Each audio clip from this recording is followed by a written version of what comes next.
Assalamu alaikum wa rahmatullahi wa barakatuhu. Inshallah ta'ala, pray that everyone is well.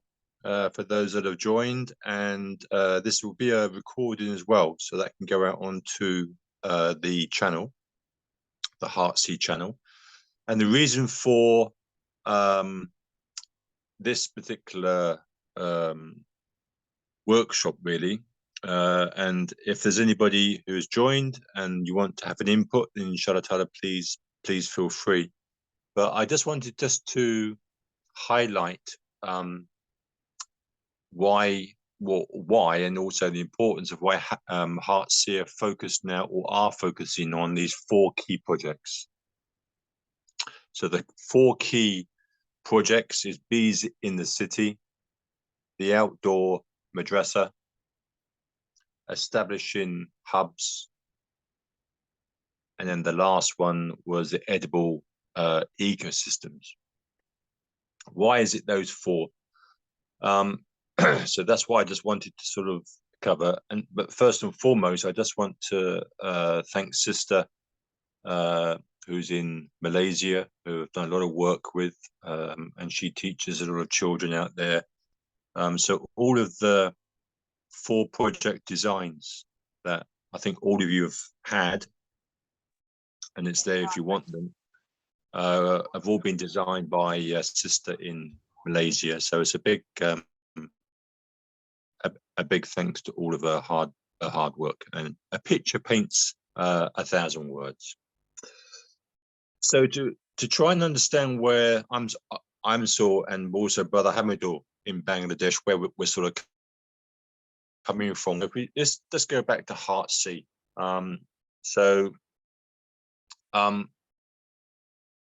It's based on a number of key objectives, and it comes under what we call as R's.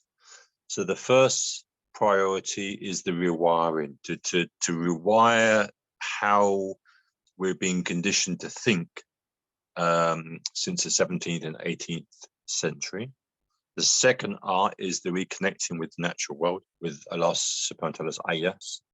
And the third R is the rewilding. And then the fourth R is the redesigning in preparation, inshallah ta'ala, is for the re-establishment of that divine order on earth, because that should be a major goal, inshallah ta'ala. And everything is dependent on Allah subhanahu wa ta'ala.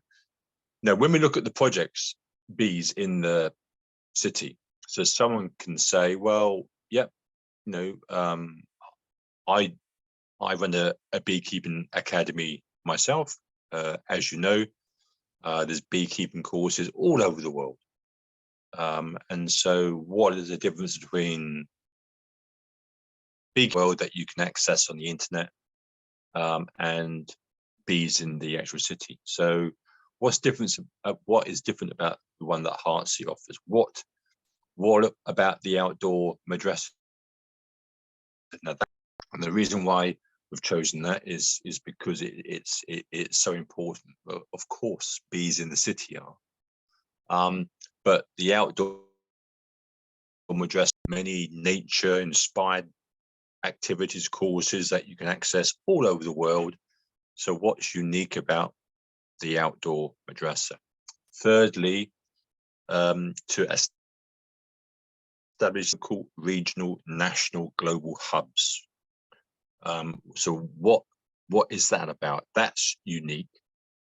And then lastly is the edible ecosystem. So that connects to permaculture, that connects to the food forests, the edible food forests, or the edible food ecosystems. So once again, you can access many permaculture, thousands of permaculture courses all over the world, and people do.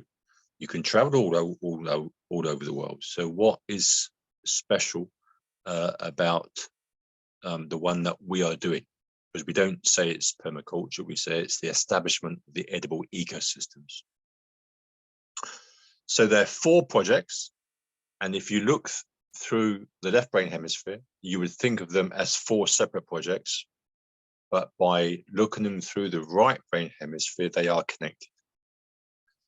So just before we carry on, I don't know if anyone's joined us, does anybody have any thoughts about what the reasons they think these 4 projects have been chosen?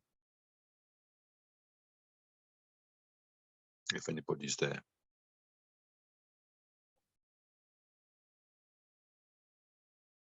Okay, no, that's fine. So I say it'd be out there in a recording. So why have we chosen these 4 projects? They looked separated, but they are connected.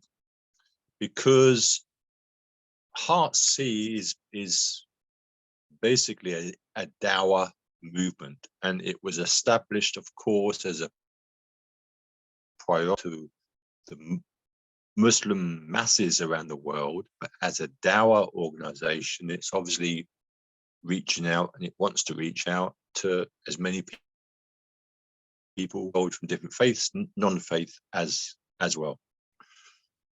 But it has to have a strong foundation. So Allah subhanahu wa ta'ala says, وَمَا خَلَقَتُ الْجِنَّ وَالْإِنسَانَ إِلَّا لِيَعْبُدُونَ, that I have not created jinn and mankind except purpose on earth. وَمَا خَلَقَتُ الْجِنَّ وَالْإِنسَانَ لِيَعْبُدُونَ. So worship is our purpose, and in order to worship, we have and so that is absolutely important. And we're living in such times now, which is the end of times, this materialistic world that is disconnecting insan from the natural order, from the creator. We're living in such times now where people are becoming further and further away from understanding the purpose of life. And as we're seeing globally now, we are facing many difficulties. We have an economic crisis. When we're talking about global now, we have a global economic crisis, global political crisis, global environmental crisis. We have a global social crisis. Even here within the UK, a Western country, there's people haven't got food. There's crises where there's no food, or vegetables, fresh produce in shops, and it will get worse. And so we need to prepare. We need to do what we can. So we could follow the hadith of the Prophet sallallahu alaihi wasallam, where in the end of times the best thing is to retreat to the mountaintops, to the wilderness with your goats and your sheep, and just live there. But that's impossible for the whole population of the Ummah. So we have to try and think, what can we do to survive? And it will be about survival. And it is about survival even now for ourselves and our children, even trying to survive, to have an Islamic foundation in our primary schools, in our secondary schools, because of what's going on. And so, we have to understand that 99.9% of the Muslims cannot move out of where they are. So we have to try and do what we can where we are, but still with that intention of dawah. And so there is a massive connection between these 4 projects. If we understand all of them, they all interlinked, and they all take us towards the ibadah of Allah subhanahu wa ta'ala. But they won't do unless we really focus on that first R of Heart C, which is the rewiring. Otherwise, it will just be, if you focus on bees in the city, you've got to learn about beekeeping, and it will just be just like a normal beekeeping course that is available all over the world. It would just be like going on a normal permaculture course, because you won't understand it, because you haven't been, or you're not participating in going through that rewiring stage, which is absolutely crucial. And when I say rewiring, I'm basically saying to be able to see and think through the Quranic lens, which means, I've mentioned this many times before, you can just go through all the videos in the channel. It means to be able to see and think through the right brain hemisphere, which connects to the heart brain, okay? And remember that the only thing that will benefit us in Allah will be the qalb as-salim, the contented heart, okay? But all of this has to be studied through and observed through systems thinking, okay? Away from how we've been programmed to see the world as it currently is. So this is why I've said in many lectures and videos on the channel, etc., and I teach that, in fact, if you really do, then you've understood Islam.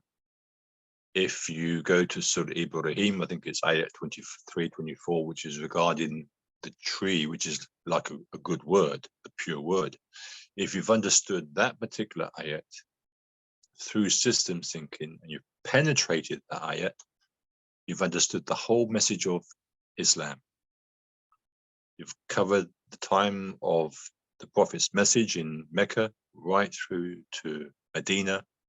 It's all there. And it's such an important ayah that the Prophet himself had to explain this important message to the senior companions once they reached Medina. And this particular verse now moves on to why, with another project out of the 4, of establishing these hubs, because these hubs are important to establish local hubs, regional, national, and then global.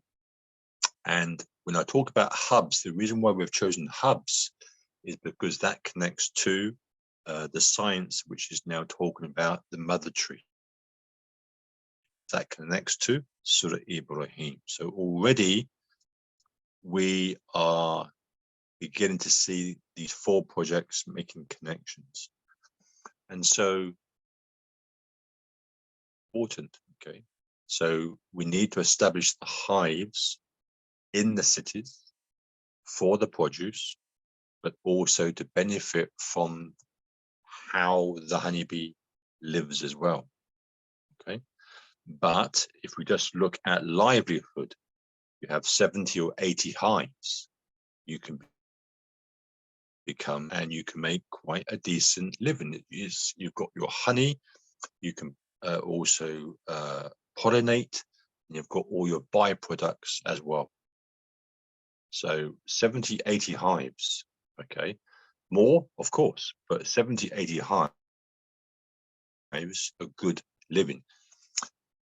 Now, where do the hubs come into play? Well, the hubs are the learning centers, because to teach these 4 projects, which is the foundation, we have to establish local hubs where we train practitioners in beekeeping, in permaculture, in how to establish a food forest, in how to become practitioners to deliver an outdresser. We need to give skills to practitioners where then they can establish local hubs.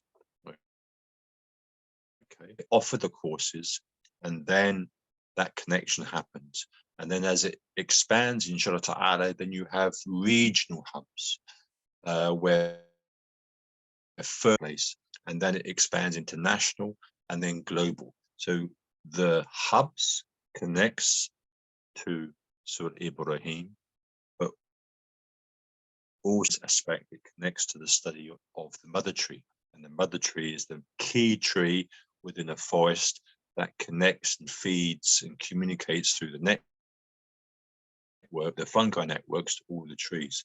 Hence now we're bringing that into Part C. And the outdoor madrasa, okay? So what's the connection there? Of course, it's the maktab, it's the madrasa where we have children, and we send our children to the maktab, to the madrasa, to what? To Arabic, to be able to read and recite the Quran, the words of Allah subhanahu wa ta'ala. That's the whole purpose of this month of Ramadan. That's now coming.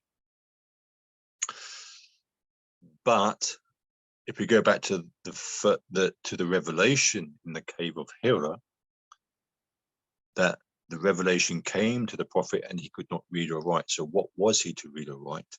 And as the ulama say, the study of nature is in a way, it becomes like a book, the al-Qur'an al-Taqwini. So it's a message to or it was a message to our beloved messenger, sallallahu alaihi wasallam, to now incorporate everything in the natural world, the ayah of creation, with the revelation, then deliver that to mankind. So we need to bring the Quran alive. Hence, so many ayah in the Quran commanding mankind to look, to reflect on creation. So hence the establishment of the other project, which is the outdoor madrasa. Okay. And part of the outdoor madrasa syllabus will connect to permaculture, will connect to, for example, Surah Ibrahim, will connect to honeybees, etc., and obviously more. The last project is the edible ecosystem. Okay, because in the end of times there will be food scarcity. And so we need to be able to grow our own produce. And I said to you, you can do that by attending so many different courses out there. But as Muslims, we have to approach permaculture, the food forest. So remember, permaculture is a design system. And so permaculture is about mimicking the natural world. But we also have to correspond and make that connection with the Quran. Okay, I've always said to you, to be able to understand the language of the Quran and the language of the natural world, we have to understand relationships, patterns, and contexts. So this is why I just wanted to spend these few minutes explaining to you why we've chosen these 4 projects. You don't need Heart C for that if you just want to go and learn them. But you have to understand what is the purpose of Heart C, why we've divided it into those R's, the categories of the R's, the rewiring, the reconnecting, the rewilding. And at the moment, when you look at these 4 projects we have, we're not even dealing with redesigning, we're not dealing with reestablishing, we're not even dealing with in-depth rewilding. These 4 projects are just dealing with the first 2 R's, rewiring and reconnecting. It's going to take time to go through this process. Okay, so there's a theoretical side and there's a practical side. But the whole idea of Heart C is that through the hubs, that it's important, and I can't do it. It's for you to come forward with that passion, with that desire, with that intention that you want to do it not just for you and your family, but for your wider community and for the intention of dawah. That the first project that you have to focus on is the Ilm, is to gain the knowledge about the bees, about establishing a food forest, about how to deliver the outdoor madrasa. Once you've got that, and that comes from us, once you've got that, then is to establish the local hubs. So you can deliver those courses there. You start small, and inshallah ta'ala, you grow, and you then grow. That is the way forward. So eventually, okay, where we see most of insan now in the cities, but we will, inshallah ta'ala, we will have, inshallah, the idea is that we will have great influence, because we will have established the food forest within the cities, within the towns, okay, within the apartment blocks, where you'll have bees there as well. We'll have our outdoor madrasas, and all the learning hubs will be there. Yes, in the cities. Fact is that the majority of mankind majority of Muslims now are in the towns or in the cities, and it's impossible for everyone to move out to the mountains. So we have to think, what can we do to give us some protection, some security, to hang on to our deen in the location that we are in. Hence these 4 key projects. But it has to start with rewiring. Okay. I don't know if anyone's joined. Has anybody got any other any thoughts or any input?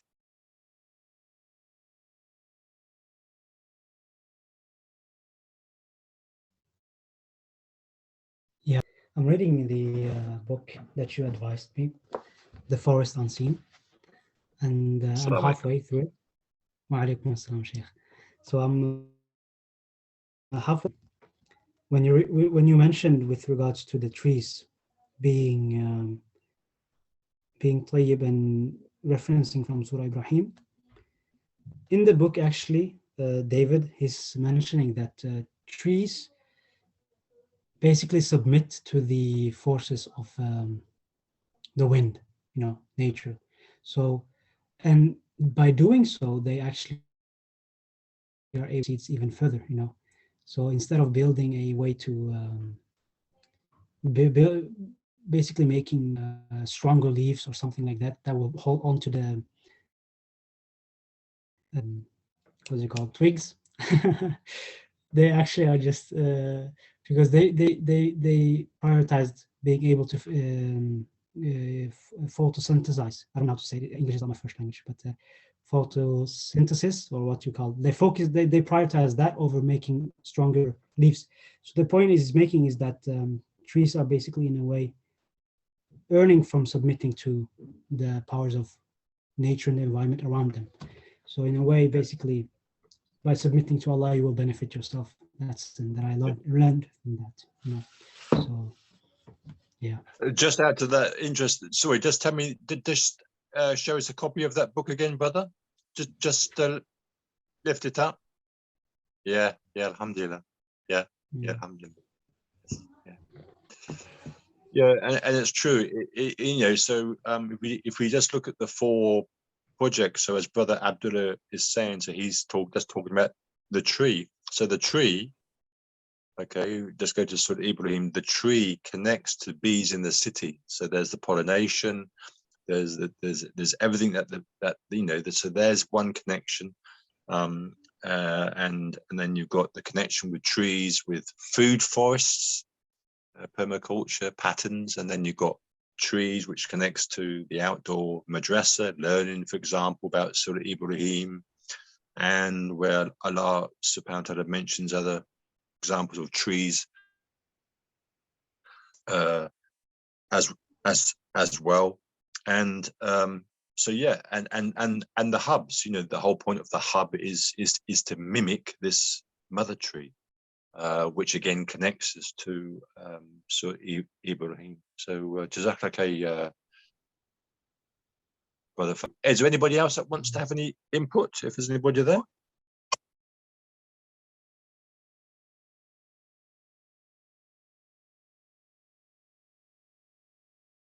No? Okay. So really what I'm doing now is just calling out to all of you who's part of Part C, is you've got the 4 projects, okay? And it's important that we all implement them all. But what we need to do, first of all, is to get the knowledge of each one. So I've decided, and you've probably seen that we've started to reach out now to do courses now in as how to establish an outdoor madrasa. So we're aiming at the youngsters, how to establish an outdoor madrasa. So the course that I'm offering now is a basic introduction course, which is followed by practical sessions, which is to reach out to those who are wanting to become practitioners. It could be homeschooling, forest schools, imams, whatever.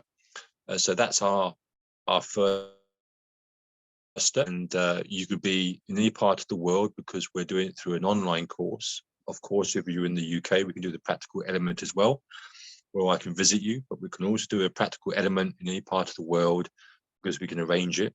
And then we need to move on to the next course, which is how to establish the edible food forest. So that's will be the next course. Then we move on to the bees. So we give you each project, we train you up, right?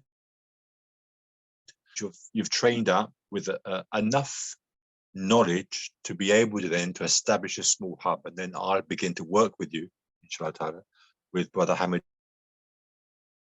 in the team, to be able to set up a small hub, okay, in your locality.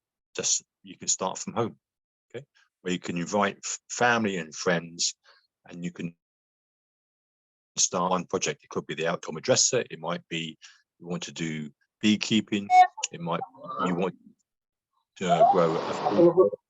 So oh, is there somebody there? No. Okay, so that's how we're going to try and take it forward. So please reach out to me or in Bangladesh for anyone that wants to become a practitioner. And remember that the 4 projects connect to the 4 R's: the rewiring, the reconnecting, the rewilding, the redesigning, and the re-establishment. And the whole purpose of this is to enable us to, inshallah, fulfill what Allah says, that I have not created jinn and mankind except to worship me. We're living in such times where worshipping Allah subhanahu wa ta'ala is becoming very, very difficult because of the system that we're living in, this Dajjalic system, Shaitan's plan, and it's becoming extremely, extremely difficult. The believers are moving further and further away from their deen, and religion per se is under attack. And believe me, the haqq, which is al-Islam, is under extreme pressure, and the onslaught is there. So Hearts here is about doing what we can with the help of Allah subhanahu wa ta'ala, to do what we can in order to protect ourselves, our Imam, and also for our family. So please keep in contact. Take care, and I wish you a blessed Ramadan. Assalamu alaikum rahmatullahi wa barakatuh.